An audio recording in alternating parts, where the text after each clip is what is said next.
பரிசுத்த நாமத்துக்கு மகிமை உண்டாவதாக. ஆண்டவராகிய இயேசு கிறிஸ்துவின் நாமத்தில் உங்களுக்கு என் அன்பின் வாழ்த்துக்களை தெரிவித்துக் கொள்கிறேன். சோஷியல் மீடியாவின் மூலமாய் பார்த்து கொண்டிருக்கிற அன்பு சகோதர சகோதரி ஒவ்வொருவருக்கும் நான் இயேசுவின் நாமத்தினாலே அன்பின் வாழ்த்துக்களை தெரிவித்துக் கொள்கிறேன். இந்த நாளிலும் கர்த்தர் நம்முடைய வாழ்க்கையிலே காணப்படுகிற எல்லா தடைகளையும் தகர்த்து போட்டு நம்மை ஆசீர்வதிக்க வேண்டும். நமக்கு ஒரு விடுதலை வேண்டும். மந்திரவாதிகளினாலே பிசாசினாலே கட்டப்பட்டிருக்க ஜனங்களை கர்த்தர் விடுதலை செய்ய வேண்டும். இப்படிப்பட்ட காரியங்களுக்காக நாம் ஜெபித்து கொண்டிருக்கிறோம். இந்த நாளிலே கர்த்தருடைய வேத வசனம் எப்படியாய் சொல்லுகிறது? எரேமியா 15ஆம் அதிகாரம் 11வது வசனத்திலே, தீங்கின் காலத்திலும் நெருக்கத்தின் காலத்திலும் உனக்காக நான் சத்துருவுக்கு எதிர்பட்டு உனக்கு சகாயம் செய்வேன் என்று மெய்யாகவே சொல்லுகிறேன் என்று இந்த வேத வசனம் சொல்லுகிறது. இந்த வார்த்தை முதலாவது நாம் பார்க்கும் பொழுது அந்த முதல் அதிகாரத்திலே, எரேமியா 15 அதிகாரம் 1வது வசனத்திலே கர்த்தர் சொல்லுகிறதாவது என்று சொல்லி நாம் பார்க்கிறோம். கர்த்தர் நம்மை பார்த்து சொல்லுகிறார், உங்களுக்கு வருகிற தீங்கின் காலத்திலும் நெருக்கத்தின் காலத்திலும் உனக்காக நான் சத்துருவுக்கு எதிர்பட்டு உனக்கு சகாயம் செய்வேன் என்று சொல்லி கர்த்தர் நம்மை பார்த்து சொல்லுகிறார். மனிதர்களாகி நம்முடைய வாழ்க்கையிலே ஒவ்வொரு நாளும் நாம் தீங்கின் வழியாய் கடந்து போகிறோம். எந்த நேரத்திலே என்ன நடக்குமோ என்கிற நிலைமையோடு நாம் வாழ்ந்து கொண்டிருக்கிறோம். ஏனென்றால் பல விதங்களிலே பிசாசானவன் நமக்கு விரோதமாய் போராடி கொண்டிருக்கிறான். அது மாத்திரமல்ல, மனிதர்கள் ஒரு புறத்திலே நம்மளுக்கு விரோதமாய் எழும்பி தீமையான காரியங்களை செய்து கொண்டிருக்கிறார்கள். இப்படி தீமையான காலங்களிலே நாம் வாழ்ந்து கொண்டிருக்கும் பொழுது கர்த்தர் நம்மை பார்த்து சொல்லுகிறார், உனக்காக நான் சத்துருவுக்கு எதிர்பட்டு உனக்கு சகாயம் செய்வேன் என்று சொல்லி இந்த வேத வசனத்தின் வாயிலாக கர்த்தர் நம்மை ஆறுதல் படுத்துகிறதை நாம் பார்க்க முடிகிறது. இந்த நாளிலுமாய் கூட நமக்கு எந்தெந்த விதங்களிலே போராட்டங்கள் வருகிறது, நெருக்கம் வருகிறது, தீங்கு வருகிறது என்று சொல்லி நாம் பார்க்கும் பொழுது, முதலாவதாக சத்ருவின் வழியாக நமக்கு போராட்டம் வருகிறதை நாம் பார்க்க முடிகிறது. நமக்கு சத்துரு பிசாசு மாத்திரமே. ஏனென்றால் அவன்தான் எல்லா விதங்களிலும் நமக்கு விரோதமாக எழும்பி நம்முடைய ஆசீர்வாதங்களை தடுத்து நமக்கு வியாதிகளை கொண்டு வந்து நம்ம எப்படியாகிலும் கர்த்தரை விட்டு தூரம் போக செய்யும்படியான காரியங்களை சத்துரு தந்திரமாய் செய்து கொண்டிருக்கிறான். பாருங்கள், கர்த்தர் இந்த காரியங்கள் எல்லாவற்றிலும் இப்படிப்பட்ட நெருக்கத்தின் காலத்திலே அவர் நமக்கு உதவி செய்வேன் என்று சொல்லுகிறார். ஏசாயா 59ஆம் அதிகாரம் 19வது வசனம் சொல்லுகிறது, வெள்ளம் போல சத்துரு வரும்பொழுது கர்த்தருடைய ஆவியானவர் அவனுக்கு விரோதமாய் குடியேற்றுவார். தேவ பிள்ளைகளாகி நம்முடைய வாழ்க்கையிலே வெள்ளம் போன்று சத்ருவானவன் பல விதமான காரியங்களை கொண்டு வர முடியும். பிரச்சனைகளை, போராட்டங்களை, உபத்திரவங்களை, வியாதிகளை, அது மாத்திரமல்ல தேவையில்லாத இழப்புகளை கொண்டு வந்தாலும் ஆண்டவராகிய இயேசு கிறிஸ்து அதை எல்லாம் மாற்றி போட்டார். காரணம், அவர் சிலுவையிலே நம்முடைய சாபங்களை எல்லாம் சுமந்தார், நம்முடைய நோய்களை சுமந்தார், நம்முடைய அக்கிரமங்களை சுமந்தார், நம்முடைய பாவங்களை அவர் சுமந்தபடியினாலே நமக்கு வருகிற எல்லா தீமையான காரியத்திலும் நெருக்கத்தின் காரியத்திலும் கர்த்தர் நம்மோடு கூட இருந்து அதை எல்லாவற்றையும் மாற்றி நம்மை ஆசீர்வதிப்பதற்கு என் ஆண்டவராகிய இயேசு கிறிஸ்து வல்லமையுள்ளவராயிருக்கிறார். நமக்கு விரோதமாய் ஒவ்வொரு நாளும் சத்துரு எப்படியாகிலும் நம்மை கீழே விழ வைத்து விட வேண்டும் என்று சொல்லி, கர்த்தருடைய அன்பை விட்டு நம்மை பிரித்து விட வேண்டும் என்று சொல்லி பல விதங்களிலே போராடி கொண்டிருப்பான். அவன் நேரடியாக வந்து அல்ல, மறைமுகமாக நமக்கு விரோதமாக என்னென்ன காரியங்கள் செய்ய வேண்டுமோ அத்தனை காரியங்களையும் இந்த கடைசி நாட்களில் ஒவ்வொரு தேவ பிள்ளைக்கும் விரோதமாக சத்துரு எழும்பி வருவதை நாம் பார்க்கிறோம். ஆனால் சத்துருவின் தலையை நசுக்கி ஜெயமெடுத்த நம்முடைய ஆண்டவராகிய இயேசு கிறிஸ்து நமக்காக யுத்தம் செய்து அப்படி எல்லா தீமைகளிலிருந்தும் நம்மை விலக்கி பாதுகாப்பதற்கு இயேசு போதுமானவராய் இருக்கிறார். மத்தேயு 4ஆம் அதிகாரத்திலே நாம் பார்க்கும் பொழுது முதலாவது அந்த சத்துரு பிசாசானவன் இயேசுவை அவன் சோதிக்கிறான். பாருங்கள், ஆண்டவராகிய இயேசு கிறிஸ்து கூட இந்த சத்துருவினாலே சோதிக்கப்பட்டார். ஆனால் அந்த சத்துருவை அவர் ஜெயம் எடுத்தார். 1ஆம் அதிகாரம் மத்தேயு எழுதின சுவிசேஷம் 4ஆம் அதிகாரம் 1வது வசனத்தில் இப்படியாய் சொல்லப்பட்டிருக்கிறது, அப்பொழுது இயேசு பிசாசினால் சோதிக்கப்படுவதற்கு ஆவியானவராலே வனாந்தரத்திற்கு கொண்டு போகப்பட்டார்.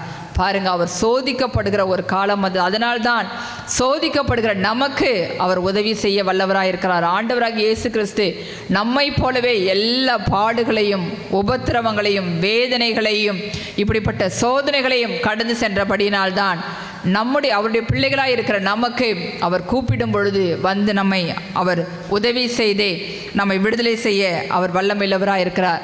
பாருங்கள், அந்த பிசாசானவன் அவரிடத்தில் வந்து 3வது வசனத்திலே சொல்லுகிறான், நீ தேவனுடைய குமாரனே ஆனால் இந்த கல்லுகள் அப்பங்களாகும்படி செய்யும் என்று சொல்லுகிறான். பாருங்கள், முதலாவது அவன் மாம்ச பிரகாரமாக ஒரு சோதனையை இயேசுவிடத்திலே கொண்டு வருகிறான். ஆனால் இயேசு அவனுடைய சதி திட்டங்களை முறியடித்த மனுஷன் அப்பத்தினால் மாத்திரமல்ல, தேவனுடைய வாயிலிருந்து புறப்படுகிற ஒவ்வொரு வார்த்தையினாலும் பிழைப்பான் என்று சொல்லும் பொழுது அவன் பிசாசு வெட்கப்பட்டு போகிறதை நாம் பார்க்கிறோம். அதோடு அவன் விட்டுவிடவில்லை.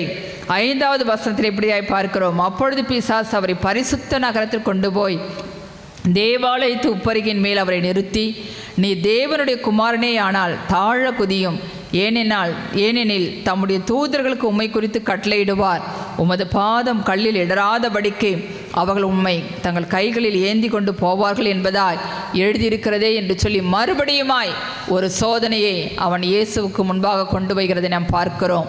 அந்த நேரத்திலும் இயேசு சோர்ந்து விடவில்லை. அவர் அவனை பார்த்து சொல்லுகிறார், உன் தேவனாகிய கர்த்தரை பரீட்சை பாராதிருப்பாயாக என்று எழுதியிருக்கிறதே என்று சொல்லி அவர் பிசாசை கடிந்து கொள்ளுகிறதை நாம் பார்க்கிறோம். அவன் கொண்டு வருகிற சோதனைகளை கர்த்தர் ஒன்றுமில்லாமல் நிர்மூலமாக்கி போடுகிறார். அப்பொழுது கூட அந்த பிசாசு இயேசுவை விடவில்லை. மறுபடியுமாய் அவன் செய்கிறான். 8ஆம் வசனத்திலே அவரை மிகவும் உயர்ந்த மலையின் மேல் கொண்டு போய் உலகத்தின் சகல ராஜ்யங்களையும் அவைகளின் மகிமையும் அவருக்கு காண்பித்து, நீ சாஷ்டாங்கமாய் விழுந்து என்னை பணிந்து கொண்டால் இவைகளை எல்லாம் உமக்கு தருவேன் என்று சொன்னான். பாருங்க, கர்த்தர் வானத்தையும் பூமியும் படைத்தார். ஆனால் இந்த பிசாசு சொல்றா, இதையெல்லாம் நான் உமக்கு தருகிறேன், நீர் என்னை தாழ பணிந்து கொள்ளும் என்று சொல்லி அவன் ஒரு காரியத்தை இயேசுவிடத்திலே சொல்லுவதை நான் பார்க்க, இந்த உலகத்தின் காரியங்களை காட்டுகிறான். நாம் எப்படி அந்த ஆதாம் ஏவாள் மூலமாய் அவன் இழந்து அந்த பெற்றுக்கொண்ட அந்த உலகத்தினுடைய ஆசீர்வாதங்களை மறுபடியுமாய் அவன் இயேசுவிடத்திலே கொண்டு வந்து சொல்லுகிறான். அப்பொழுது இயேசு அவனை பார்த்து சொல்லுகிறார், அப்பாலை போ சாத்தானே, உன் தேவனாகிய கர்த்தரை பணிந்து கொண்டு அவர் ஒருவருக்கே ஆராதனை செய்வாயாக என்று எழுதியிருக்கிறதே என்று சொன்னார். அவர் கர்த்தருடைய அந்த வேத வசனங்களின் மூலமாய் இயேசு பிசாசை அவர் துரத்தி அடிக்கிறதை நாம் பார்க்கிறோம். பாருங்கள், 3 முறை அவன் இயேசுவை சோதிக்கிறான். ஆனாலும் கர்த்தர் அந்த எல்லாவற்றையும் முறியடித்து போட்டு ஜெயம் எடுத்தார். இயேசு ஜெயமெடுத்தபடியினாலே தான் இன்றைக்கு சத்துரு நமக்கு விரோதமாய் கொண்டு வருகிற எல்லா சோதனைகளையும் வேதனைகளையும் மாற்றி அவர் நம்மோடு கூட இருந்து சத்துருக்கு அவர் எதிர்பட்டே நமக்கு சகாயம் செய்கிறார் என்று சொல்லி நாம் இந்த வேத வசனங்களின் வாயிலாக அறிந்து கொள்ள முடிகிறது. அன்பான தேவ பிள்ளைகளே, ஒவ்வொரு நாளும் நாம் சத்துருவோடு கூட போராடி கொண்டிருக்கிறோம். ஏனென்றால் வேத வசனம் சொல்லுகிறது, உலகத்தில் உங்களுக்கு உபத்திரவம் உண்டு, திடன் கொள்ளுங்கள், ஆனாலும் நான் உலகத்தை ஜெயித்தேன். உலகத்தை ஜெயித்த ஆண்டவராகிய இயேசு கிறிஸ்து நம்மோடு கூட இருக்கிறபடியினாலே இந்த சத்துருவை ஜெயிப்பதற்கு, உலகத்தை ஜெயிப்பதற்கு, உலகத்தினுடைய பொல்லாத மனிதர்களை ஜெயிப்பதற்கு என் தேவன் வல்லமையுள்ளவராக இருக்கிறார். அவர்கள் என்ன நமக்கு விரோதமாய் பல காரியங்களை செய்தாலும் அந்த எல்லா காரியங்களையும் கர்த்தர் தகர்த்து போட்டு நமக்கு விடுதலை கொடுத்து நம்மை ஆசீர்வதிப்பதற்கு அவர் உண்மையுள்ளவராய் இருக்கிறார். 1 நாளாகமம் 21ஆம் அதிகாரம் 1வது வசனத்தை நாம் பார்க்கும் பொழுது, இங்கு பிசாசானவன் அவன் தாவீதினுடைய உள்ளத்திலே அவன் ஒரு காரியத்தை கொண்டு வருகிறான். சாத்தான் இஸ்ரவேலுக்கு விரோதமாய் எழும்பி இஸ்ரவேலை தொகையிடுகிறதற்கு தாவீதை ஏவி விட்டான். பாருங்க, தாவீதை கர்த்தர் ராஜாவாக அபிஷேகம் பண்ணி அவர் ஒரு உயர்ந்த ஸ்தானத்திலே கொண்டு போய் தாவீதை வைத்திருக்கிறான். அவன் சிறப்பாய் ஆட்சி செய்து கொண்டிருக்கிறான். இப்படிப்பட்ட சூழ்நிலையிலே சாத்தான் அந்த இஸ்ரவேல் ஜனங்களுக்கு விரோதமாக எழும்புகிறான். அவன் நேரடியாக பாருங்க அல்ல, அவன் மறைமுகமாக அந்த தாவீதுடைய உள்ளத்திலே பேசி அந்த இஸ்ரவேல் ஜனங்களை எல்லாம் நீ போய் கணக்கெடு என்று சொல்லுகிறதை நாம் பார்க்கிறோம். அந்த வார்த்தையின்படியாக தாவீது செய்கிறான். அவன் அந்த இஸ்ரவேல் கோத்திரங்கள் எல்லாவற்றையும் கணக்கெடுத்து எத்தனை பேர் எவ்வளோ பேர் இருக்கிறார்கள் என்று சொல்லி அவன் அவர்களை இலக்கம் பார்க்கும்படியாய் அவன் கட்டளையிடுகிறான்.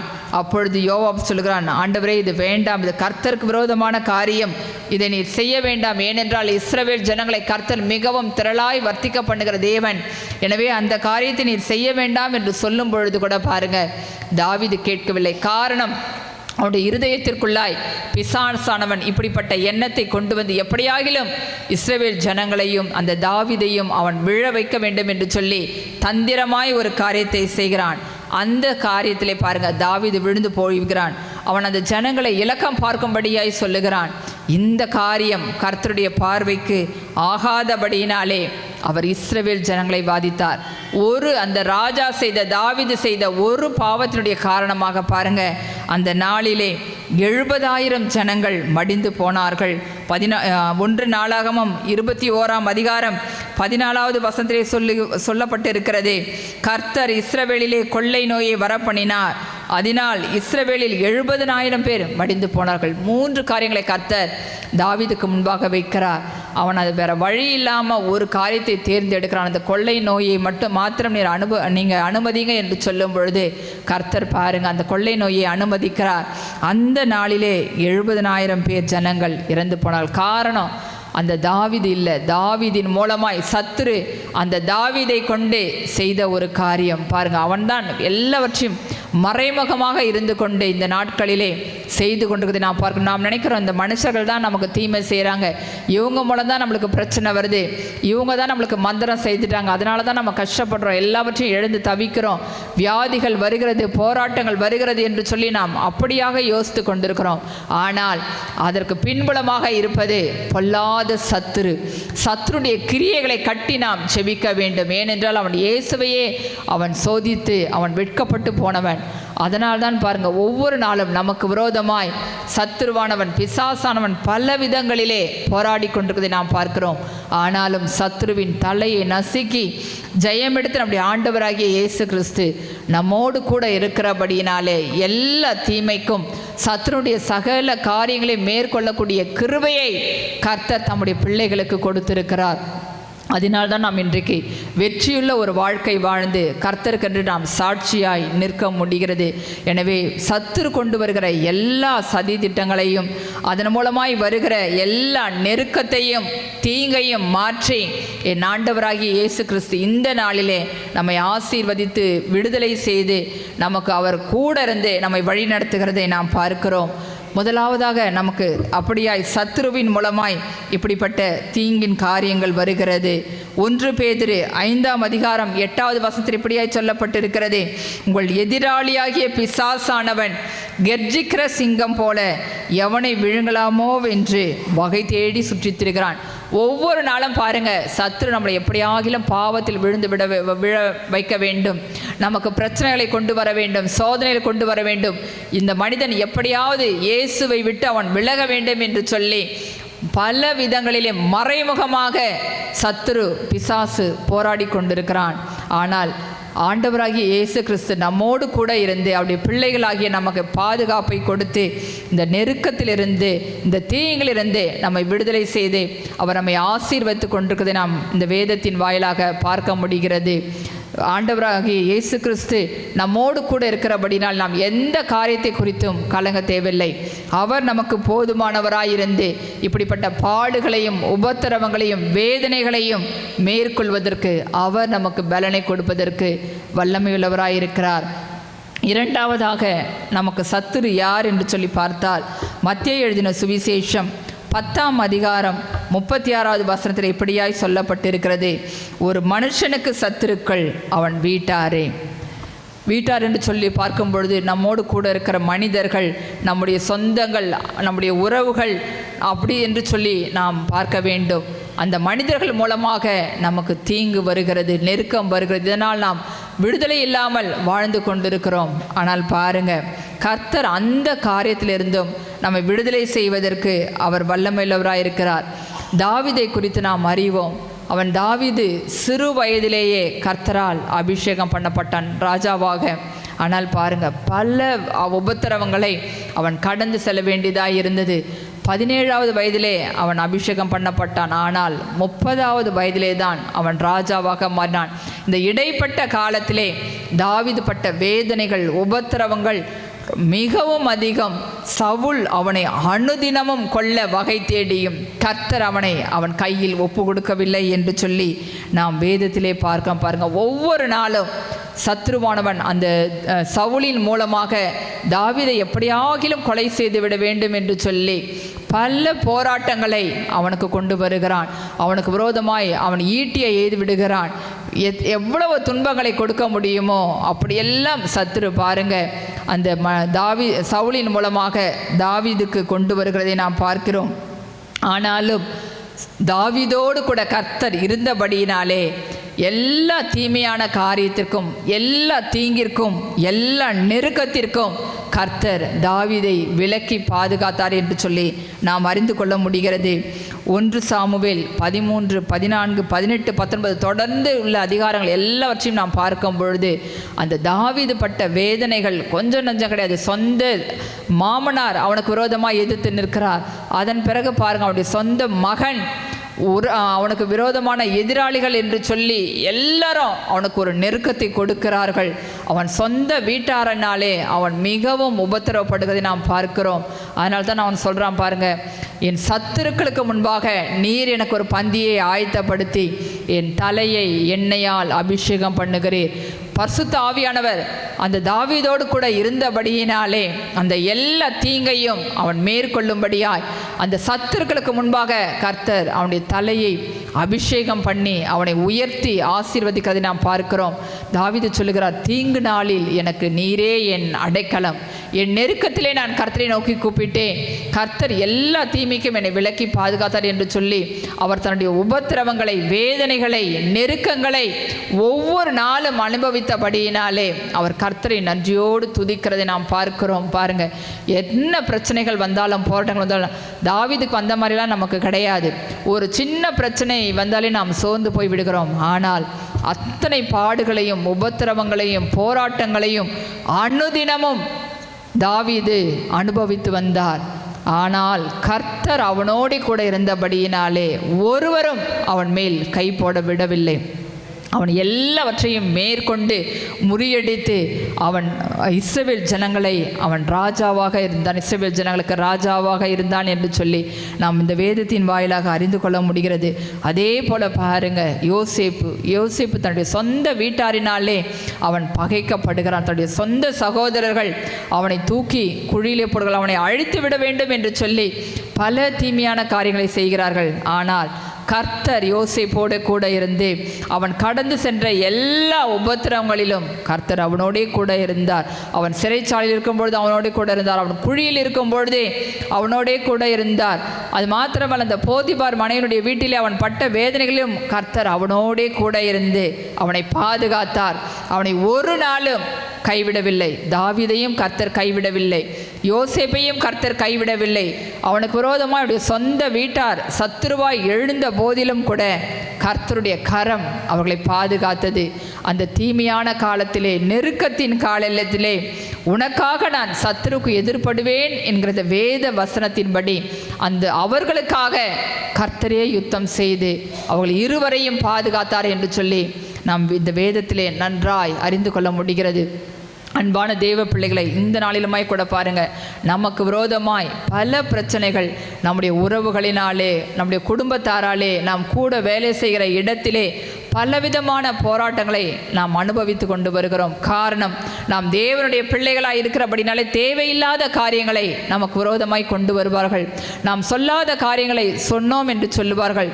இதற்கெல்லாம் காரணம் சத்துரு அவன் மனிதர்கள் மூலமாக மறைமுகமாக ஒவ்வொரு தேவ பிள்ளைகளுக்கும் விரோதமாக இந்த கடைசி நாட்களிலே போராடி கொண்டிருக்கிறதை நாம் பார்க்க முடிகிறது.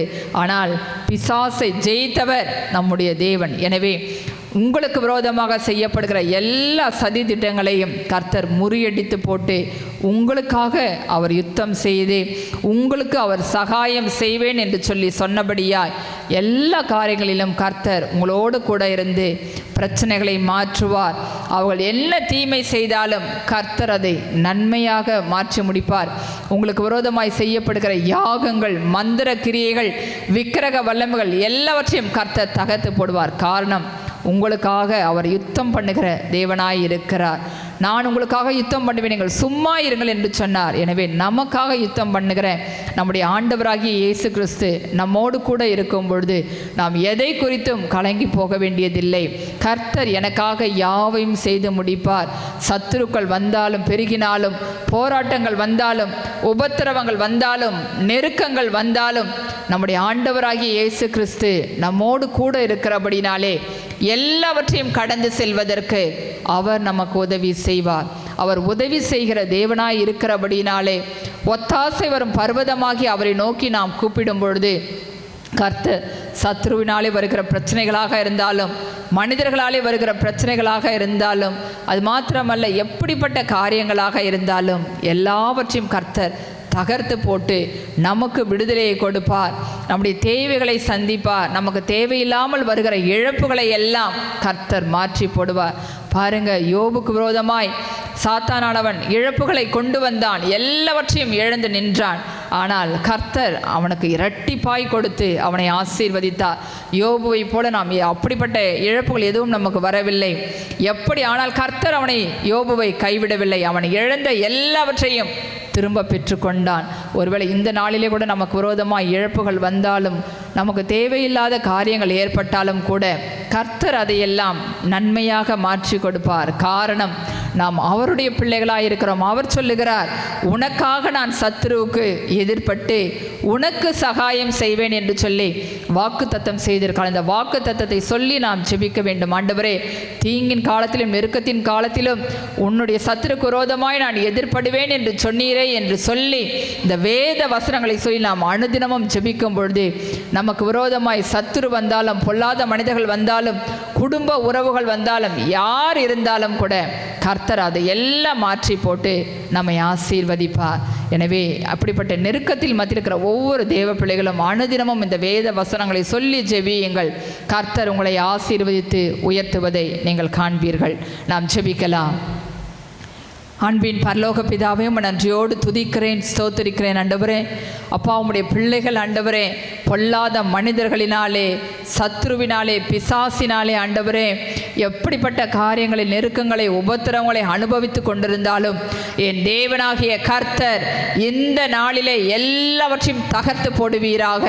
நீர் ஆண்டவரே எல்லாவற்றையும் சிலுவையிலே சுமந்து தீர்த்தீர். ஆண்டவரே, உம்முடைய பிள்ளைகளுக்கு விரோதமாய் சத்துரு கொண்டு வருகிற எல்லா சதி திட்டங்களும் இயேசுவின் நாமத்தினாலே வாய்க்காமல் போகட்டும். ஆண்டவரே, உனக்கு விரோதமாய் ஒரு வழியாய் வருவார்கள், 7 வழியாய் ஓடி போவார்கள் என்று சொன்னீரே. அப்படியாய் ஆண்டவரே இந்த நாளிலுமாய் கூட ஆண்டவரே உம்முடைய பிள்ளைகள் ஆண்டவரே சத்ருவினாலே நெருக்கப்பட்டு ஒடுக்கப்பட்டு ஆண்டவரே என்ன செய்வோம் என்று சொல்லி கலங்கி நிற்கும் பொழுது என் தேவனாகிய கர்த்தர் நீர் அவர்களை பலப்படுத்துவீராக. இந்த தீங்கின் காலத்தில் அவர்களோடு கூட அவர்களை தப்புவீங்க. ஆண்டவரே, இந்த நெருக்கங்கள் எல்லாவற்றையும் மாற்றி போடுங்க. நீர் ஆண்டவரே உதவி செய்யும்படியாய் நான் ஜெபிக்கிறேன். அதே போல ஆண்டவரே தன்னுடைய சொந்த உறவுகளினாலே, அவனுடைய வீட்டாரினாலே ஆண்டவரே சொந்த ஜனங்களாலே கஷ்டப்படுகிற பிள்ளைகளுக்கு நீங்கள் இரக்கம் பாராட்டுங்க. ஆண்டவரே, ஒரு மனுஷனுக்கு சத்துரு அவன் வீட்டாரே என்று சொல்லி நீர் சொல்லி இருக்கிறீர். ஆண்டவரே, ஆனாலும் ஆண்டவரே உங்களை தொடுகிறவன் என் கண்மணியை தொடுகிறான் என்று சொல்லீரே. தேவ பிள்ளைகளுக்கு விரோதமாய் எழும்புகிற எல்லா மனுஷிக வல்லமைகளும் இயேசுவின் நாமத்தினாலே வாய்க்காமல் போகட்டும். ஆண்டவரே, உம்முடைய பிள்ளைகளுக்காய் நீங்க யுத்தம் செய்யுங்க. அவர்கள் வெட்கப்பட்டு போகட்டும், பிசாசு வெட்கப்பட்டு போகட்டும், பொல்லாத மனிதர்கள் வெட்கப்பட்டு போகட்டும். ஆண்டவரே, குடும்ப உறவுகளில் சமாதானத்தை கெடுக்க நினைக்கிற பொல்லாத ஜனங்கள் இயேசுவின் நாமத்தினாலே ஆண்டவரே மாறட்டும். ஐயா ஆண்டவரே, நீர் யுத்தம் செய்வேன் என்று சொன்னீரே. உன் சத்ருவுக்கு நான் எதிர்படுவேன் என்று சொன்னீரே. உம்முடைய பிள்ளைகளுக்கு விரோதமாக எழும்புகிற எல்லா சத்துருடைய சதி திட்டங்களும் இயேசுவின் நாமத்தினாலே வாய்க்காமல் போகட்டும். ஆண்டவரே, உம்முடைய பிள்ளைகள் வாழ்ந்திருக்க உதவி செய்யுங்க. எல்லா காரியங்களும் அவள் ஜெயமாயிருக்க உதவி செய்யுங்க. யோபு இழந்து போன எல்லாவற்றையும் ஆண்டவர் நீர் கொடுத்து ஆசீர்வதித்தீரே. அப்படியாய் உம்முடைய பிள்ளைகள் எழுந்து நிற்கிற எல்லாவற்றிலும் ஒரு ஆசீர்வாதம் இயேசுவின் நாமத்தினாலே உண்டாகட்டும். ஐயா ஆண்டவரே, நீர் பிசாசை ஆண்டவரே ஜெயம் எடுத்தது போல உம்முடைய பிள்ளைகளாகிய நாங்களும் ஜெயம் எடுக்க இயேசுவே நீர் எங்களுக்கு உதவி செய்யும்படியாய் நான் ஜெபிக்கிறேன். நீர் அப்படியே செய்வீர் என்று நான் விசுவாசிக்கிறேன். ஆண்டவரே, இயேசு கிறிஸ்துவின் வல்லமுள்ள நாமத்தில் ஜெபிக்கிறேன் நல்ல பிதாவே. ஆமென்.